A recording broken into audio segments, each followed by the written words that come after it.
second wave of the COVID pandemic.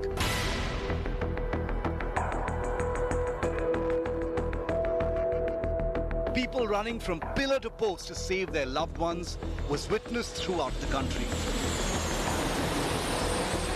In the midst of all of this, there are Indians fed up of the unorganized chaos in India, mulling emigration to countries with better healthcare and better education facilities. Seeing the state of health infrastructure and specifically the governance around it and the world we are in right now makes me want to reconsider certain decisions of a temporary move to Canada versus a permanent move to Canada. Emigration inquiries have shot up in the country. A recent report mentions that emigration queries in the past 2 months have gone up by over 20%.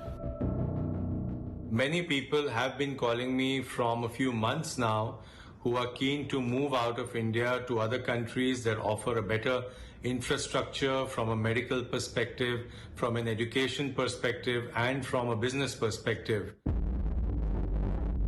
The top destinations for emigration for Indians happens to be the US, Canada and Australia. Some are also considering countries like Austria, Turkey, Portugal and Ireland. In Europe, we're looking at countries like Portugal, Germany, Austria, Spain. UK is a strong option, and so is US and Canada. And many people are also looking at St. Kitts as Nevis. Before the pandemic, the reasons for moving were mostly jobs, business opportunities, education and ease of doing business.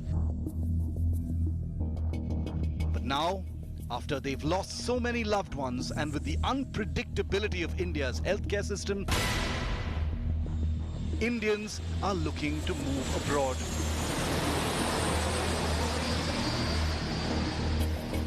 Delays in treatment have played a major role in the decision-making. Countries that have healthcare as their top priority are now favorable destinations for Indians looking to move out. With Jayati Narula in Delhi, Bureau Report, India Today. Joining me on the show today is Amrita Raichand. She's the chef. Sushil Shamlal Badwa, CMD of Platinum World Group. Priyanka Nichavan, Director of Nichavan Group. I welcome you all very much to the show. Thank you for taking time out and joining us. All right, so let's begin with Priyanka. Priyanka is someone who deals with travel, lives in the national capital. You've seen the collapse of the health infrastructure in Delhi. What is your personal take on the second wave of the pandemic, and are you having thoughts about moving overseas? Well, thanks, Chaiti. Of course, Delhi, as you all know, was very, very severely hit by the pandemic this time. The change this time was, earlier when we were discussing COVID, it was numbers, but this time the numbers were names. We knew anyone who we were talking to was experiencing it firsthand. It was family, it was immediate, very close friends. We were all waking up to actually only trying to organize oxygen cylinders, beds. They were, it was like living in a Hollywood movie where you could only hear sirens all around and ambulances. I personally had both my kids down at one point of time. Yeah. And it's of course one of the most devastating things. When I look back, thankfully God gave the strength. But again, to have two kids who are down with COVID and to be standing on the terrace and only listening to ambulances, it wasn't the best thing that was really happening. So, of course, this led to a lot of thoughts. Being in the travel tourism industry, I actually have had requests from a lot of friends and travel associates literally requesting us to start immigration services. Our family has been in the travel trade for almost 40 years. There's a lot of experience that we come back with. So, of course, those requests have come in. At the same time, with my own friend circle, I can see a lot of them are actually thinking of having a setup abroad, because I think one thing with this pandemic was that it actually equalized the the high end and net worthy people. It was literally an equalizer where no matter how much power you had or how much money you had, when it came to organizing a hospital bed for a near and dear one or getting an oxygen cylinder, you were reduced to the commoner.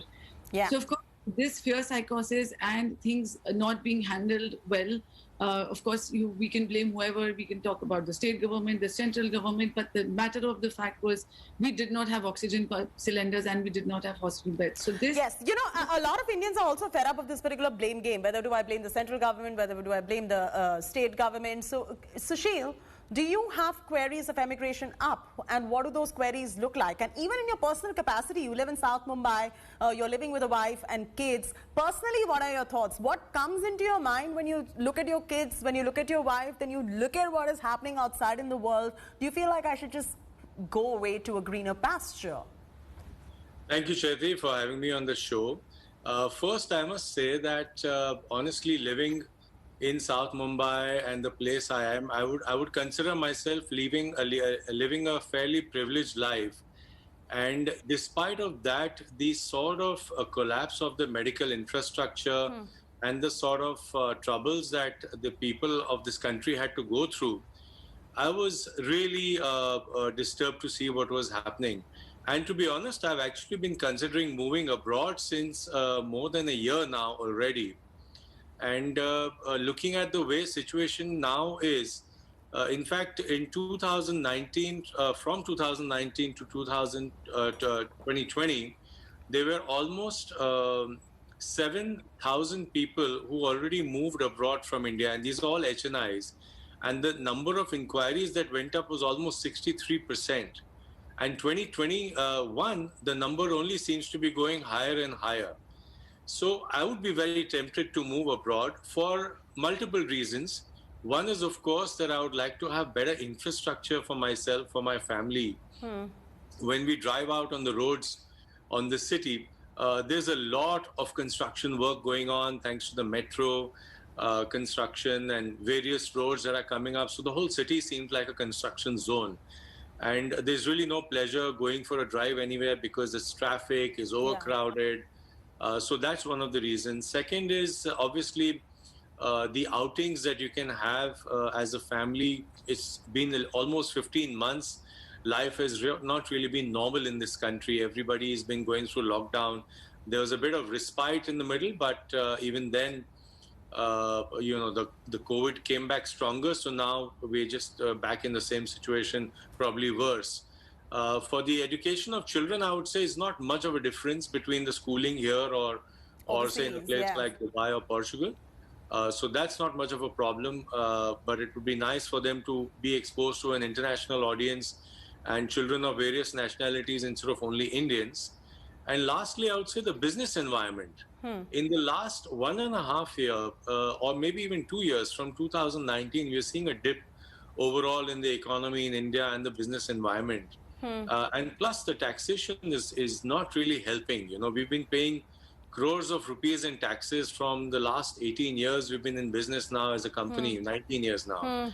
But there's been no payback whatsoever from the government, no support whatsoever for our industry of travel, tourism, hospitality, global events.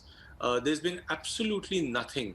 So what I'm picking up from you is that healthcare is one consideration, ease of living is the other consideration, and ease of doing business is another consideration. And you're a South Mumbaiite, I'm born and raised in South Bombay. I hear you. I hear what you're saying when you say you take your car out and then you can't even go for a drive. But you know, Amrita is another South Mumbai resident. There are some Amrita who are still not completely looking at greener pastures like you.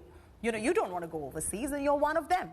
You have made a conscientious decision to stay back and perhaps would have your kids study abroad, which they would have anyway done, right, regardless of the pandemic. What is it that makes you stay, despite what Sushil has to say and despite what the growing consensus is about not just the city but about the country overall? What makes you stay? Hi, Chaiti. First of all, thank you for having me here. And you're absolutely right. I have a completely different perspective, and I also hear what Sushil said, and I understand and I can empathize with him. But like I mentioned to you earlier, I am not somebody who runs away when there's a problem. I am somebody who's not even thought of it as an option. Yes, like you said, education, that is a process that we've all been following, and I might want to send my child abroad if he's capable of reaching abroad in a good to a good university. But that is a completely different, ideology. It does not kind of match with the fact that I would like to, move lock, stock, and barrel abroad, because that's never been an option. Not just because I'm very happy with the infrastructure. Yes, I have my problems with the country, but I mean, quite honestly, if you ask people abroad, does anybody have a perfect life? I mean, when the first wave hit, America and Europe were way worse hit. Correct me if I'm wrong. Than we were. I think we handled the first wave pretty well. Yes. The second wave, quite honestly, I think came as a shock to a lot of people. Just when everyone thought that it's all over and it's getting better and it can't get worse, it just hit us, and mutations happen, and variants of the virus happen, and it just all took us, by a storm. And I understand all the people who've suffered. I understand what Priyanka said, but at the same time, are we really sure that if we were not in India, we would not have suffered in the same way if we were somewhere abroad? Because they've had their share of suffering, and we're getting it now. And now with the new dose of vaccinations coming up, I'm hoping that in a month or two, we are all inoculated and we all kind of can fight this together. Infrastructure, we all have to work towards it. We still, are new. We are working at it, and I think I want to be around to see my country become, a stunning country in every possible way. But that's a perspective too. That's a perspective too, and why not? There are many who think like you. So, Priyanka, if you had to make a move to another country, looking at the crumbling healthcare infrastructure in India, which countries would you look at, or would you suggest? Well, before I move on to that, in a way, I would endorse what Amrita said. I studied abroad, and people like us, the ones who went abroad about 20 years back, actually believed that this was, we all came, most of us actually wanted to come back because we believed we were the first citizens of this country. And this is where we were always going to be the first ones, and not when you were in a UK or a US, right? But of course, I still stand by that. With the health infrastructure shaken up, it did have all of us reconsider, and for the first. So then, which are the countries that you would pick today, and which ones would you suggest to your clientele as well, that would be perhaps in line with a good quality of life and good healthcare infrastructure? Today, if I look at it, I think UAE, Dubai is a very good option. Of course, it is in very close proximity to India. It's literally a home away from home, and in terms of from the healthcare to the other facilities, I mean, look at the retirement programs, staycation programs, workation. They've literally been open since July. They opened doors on the 7th of July. Even right now, if you look at the number of charters that flew from mid-April until about 10 days back to Dubai, they're still on. The charters from India to Dubai are still on. Life is very normal. Oh, yes. The testing was huge. So they've done a fantastic job. And it's not only Indians. They actually have tourists even right now from all over the world. They've managed to have a physical travel trade international show. Yes, and I've heard that, UAE is a preferred option for many Indians. So, Sushil, for which countries are you receiving maximum emigration queries, and what is your personal choice and why? What are the reasons for people moving before the pandemic versus after the pandemic, and which are the countries that you are looking? Because when we spoke offline, you spoke about a whole lot of offbeat countries as well that Indians were earlier not thinking about. Correct. So, Chaiti, a lot of queries I'm getting are for Europe. Portugal in particular has actually become quite popular because they have a citizenship by investment program where you don't really have to live there for more than 2 weeks in a year.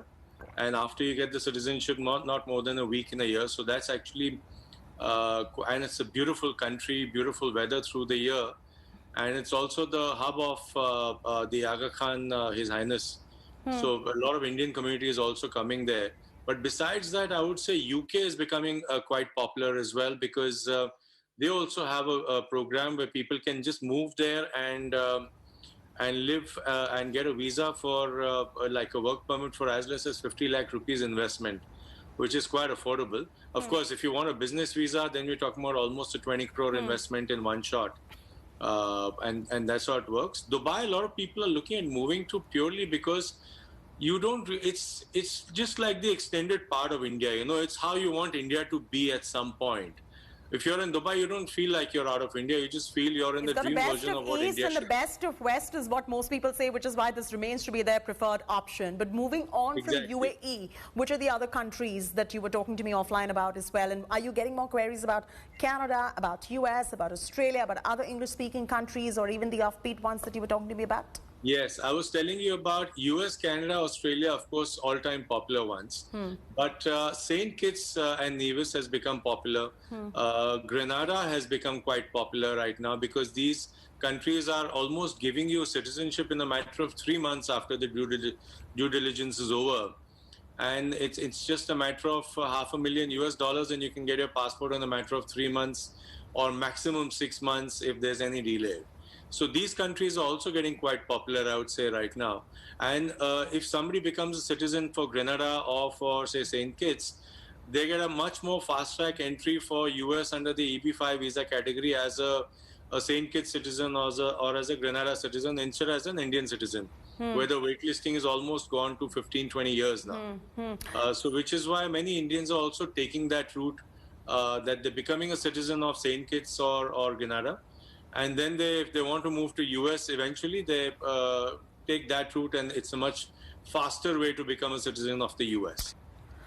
So, Amrita, you are a very well-traveled person. I know that. You've seen better healthcare infrastructure, better education in developed nations. You are also very well placed in terms of just picking up your bag, having the financial wherewithal to make this move in the manner in which Sushil just suggested right now.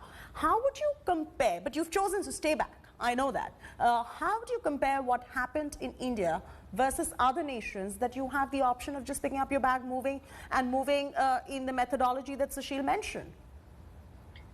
I think grass is always greener on the other side. If there's a problem in your house, do you just pack up your bags and leave? I don't know. That's not an option for me. You know, even when we travel abroad, whenever we even travel abroad for a holiday, after the 4th day, you miss your dal sabzi at home.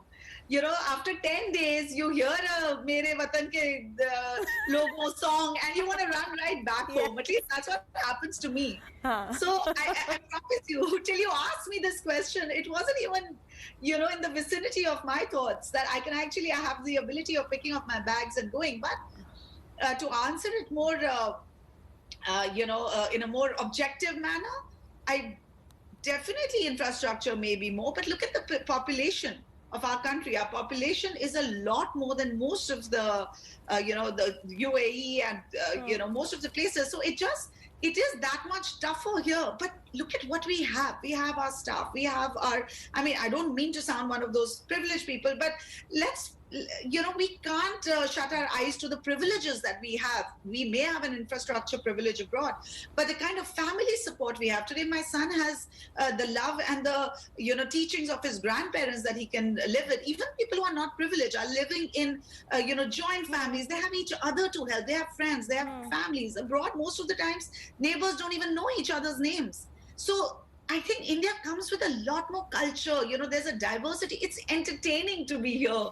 There is so much going on, whether it's food, whether it's culture, whether it's dance, whether it's music, and family and friends and, support of the population is a trouble, but that's also an advantage to many because we have access to people who help us out in so many of our activities. Labor is so expensive abroad. So we have a lot of our advantages, and I think it's always nice to see the glass half full than half empty. Well, that's one perspective. That's one perspective. And of course, that is also a reality amongst many people. They have seen the healthcare infrastructure fall. They have seen the mayhem of the pandemic, but they still say, no, we will live in India. We're set in our ways. We're happy over here. Priyanka, I'm going to come to you. In a personal capacity, which are the countries that you would pick if you had to go abroad? And Sushil mentioned a few offbeat countries as well, but which one remains to be your top choice? And from the queries that you're receiving as well, which is the top one and why? And what are the reasons now that people are saying they want to move? So I think my personal choice will definitely be UAE, in particular Dubai. And, when I'm also receiving queries, it's mostly for UAE. And like I said, one of the top reasons being, when Amrita is saying, it's the home factor. So when you think of Dubai, it's literally an extended part of India. You are not too away from home. Of course, the kind of infrastructure in terms of health, in terms of rules, regulations, safety, everything that Dubai has built, and at this time they've proven it. And the kind of infrastructure, even in terms of the work culture, in terms of living, etc. So for the ones, especially for the haves who can afford, because of course living in Dubai is not a cheap option. It comes with even the real estate there is expensive. So those kind of queries are definitely coming more from HNI clients. For people who are not looking at immediately moving, but they're definitely looking at setting up a base. Yeah. So it's almost like for most of us whose kids are now ready to go to college, and they again, all of us are looking at sending them to the US or the UK. So Dubai, in particular, becomes like the center of the East and the West. And so this option of even if not necessarily moving completely, but to having a base set up in Dubai is being discussed very openly, where people are looking at real estate options. Secondly, COVID has taught a lot of us that we can actually work online. So this. And Dubai, with the time difference of just about an hour and a half, I mean, it just makes it even more easier. Whereas if you're in UK and if you're still trying to control an existing business in India, you're still, lagging behind in time. Dubai comes with that advantage as well. So, Right. So while there are talks about others, Dubai definitely, at least. So UAE seems to be the #1 choice amongst people. Sushila, I'm going to come to you. Cyprus, Malta, Turkey, US, Canada, Australia. There are just so many options right there. And you've told me this multiple times that there are people who are looking to just move because of the mess that the pandemic has created here. Now, I want to ask you one question. What were the reasons earlier before the pandemic that people used to call you up and have these queries versus now after the mayhem? And what are the reasons that they want to move now to all these countries?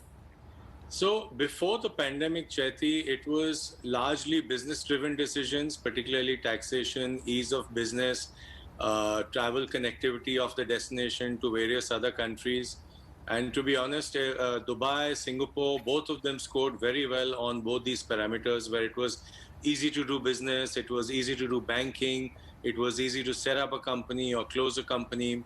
A connection worldwide was brilliant. Governance was clear, transparent. Corruption is as good as non-existent. So these were some of the key reasons that were driving a lot of HNIs and business owners out of India to these countries. US, of course, comes with a whole great US-American dream. And so does UK have its, because it's English speaking and you drive on the same side of the road. The laws are similar. Language, of course, is easier. So that's why people prefer UK. But I would say now the pandemic has sort of expedited the whole process. One, because of healthcare has also now become a big issue, because if you can have all the money in the world, and like Priyanka said, there was a point where all the money in the world and all the influence could not get you a bed with oxygen cylinder in Bombay or Delhi in the peak of the pandemic. And that is not what you want for your family. As much as I love the country and I love to make the country a better place to live in, but I need to be alive to be able to make that a possibility. And if I'm only not going to be alive, with God forbid somebody gets COVID in my family and they're not able to survive this, I would have no reason for me to be here. I'd rather be in a country where I can be alive, healthy, in a good environment, and then contribute back in the country to make things happen better here. So right now, I would say personally, between all these countries, even I'm more inclined towards Dubai because, again, like Priyanka mentioned, it just feels like home. It's an extended part. It's just a 2.5-hour flight away from India. That, in the best of days, there were almost 14, 20 flights a day between India and UAE. If it's not Dubai, you can fly via Abu Dhabi or via Ras Al Khaimah or via Sharjah. There's multiple options. You can talk in Hindi there to people from India, from Nepal, from Bangladesh, from Pakistan. Even the locals love Indian movies, particularly Bollywood. They talk in Hindi. They even sing songs for you, actually. Okay, so Dubai feels like a second home for most Indians who are then looking to move abroad, and outside of the other considerations of other countries too. #1 in the pecking order happens to be UAE. Amrita, you are somebody who's not going to move. I'm aware of that, and you've established that too. As far as education is concerned, at some point, would you like to see your kids study abroad for better education? Would that be a consideration, or would the consideration then be that they get educated and then they settle over there so that they can have better healthcare infrastructure? What would your considerations be? No, I definitely have thought of sending Agastya abroad. And I want him to get into one of the Ivy Leagues. It's also because that's the kind of education that's being provided there. In universities, I think school level, India is doing really, really well. But universities, we still have, a little bit of a distance to cross. And who knows, in 5 years, if we actually miraculously have some really amazing universities, I may even reconsider that thought. And of course, like I mentioned earlier, my son has to be capable and good enough to reach abroad. But there's another point that I wanted to make after Sushil and Priyanka's conversation. It's also really expensive to live abroad. We haven't, I don't know if we've really factored that in. Yes, some can afford it, but a lot can't. I mean, if you say I'm a privileged person, I don't know. In India today, maybe I'm a privileged person, but would I be able to live the same lifestyle somewhere abroad? Even Dubai is really expensive. My brother lives there, so I know it firsthand. It's really expensive to live there.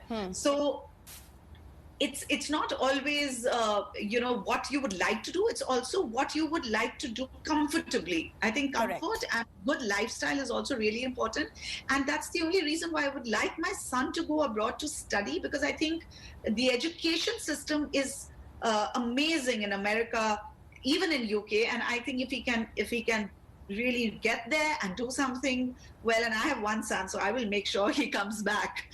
But of course, to open up his mind and diversify his knowledge, I would love for him to go and study abroad. Well, it's always different strokes for different folks, and one needs to do whatever rocks their boat at some point of time. So thank you very much. So as Amrita would like to stay here, but she would like for her son to go overseas and study for better education facilities. Sushil is somebody who is receiving queries left, right and center, and he's helping people move. At the same time, he would like to see greener pastures, and he chooses UAE as his preferred destination, and of course others in the pecking order. And Priyanka, of course, also looking at UAE and getting multiple queries for other countries around the world as well.